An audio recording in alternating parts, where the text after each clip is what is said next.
Haunted Mansion. Chapter 1. Once upon a time, in a forgotten city, only fear and mystery prevailed. Among the people, a chilling ghost legend circulated about an old palace. This ghost was believed to be the cursed spirit of an ancient queen. One night, a curious boy named Max decided to find out if the ghost truly existed.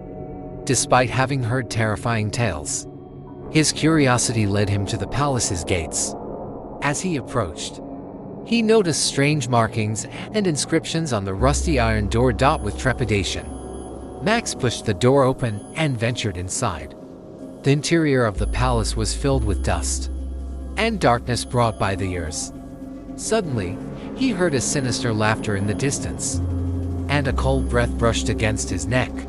As he walked further, he stood before a shattered mirror. Upon looking into it, he saw the face of an elderly queen, but her eyes were dark and her complexion pale. The queen asked, "Who's there?" in a voice as cold as ice. Trembling, Max replied, I just wanted to see the ghost." The queen retorted, "I am no ghost. I am a cursed entity," and began to approach Max, terrified. Ollie recoiled, but the queen continued her advance, her eyes gleaming as if she desired to steal his soul. Just then, a sacred amulet in Max's hand glowed brightly, dispelling the queen's curse.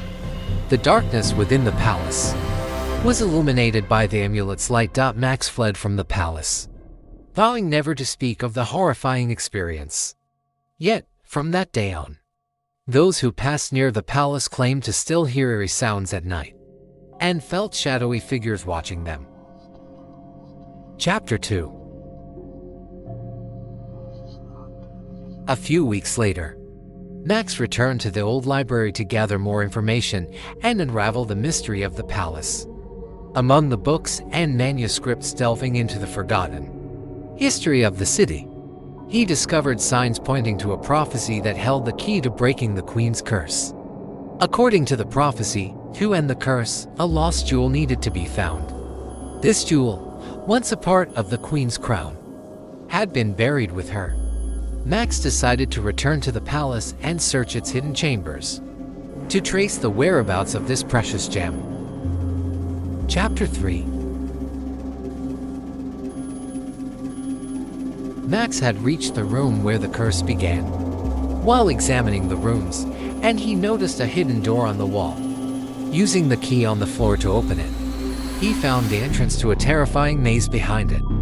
Inside the maze, there were human bones and corpses, and he progressed through a dreadful odor and amidst cursed symbols. As he ventured deeper, he reached an ancient temple in the heart of the maze.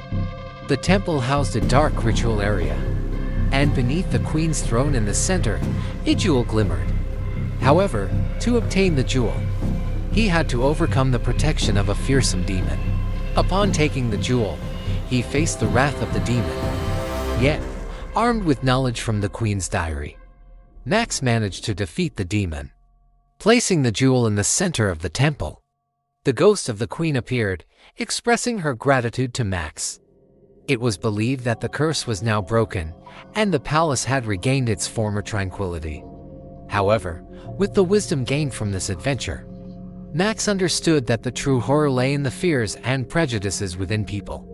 Even though the dark secrets of the palace had been unveiled, there was still much work to be done to confront the darkness within human hearts.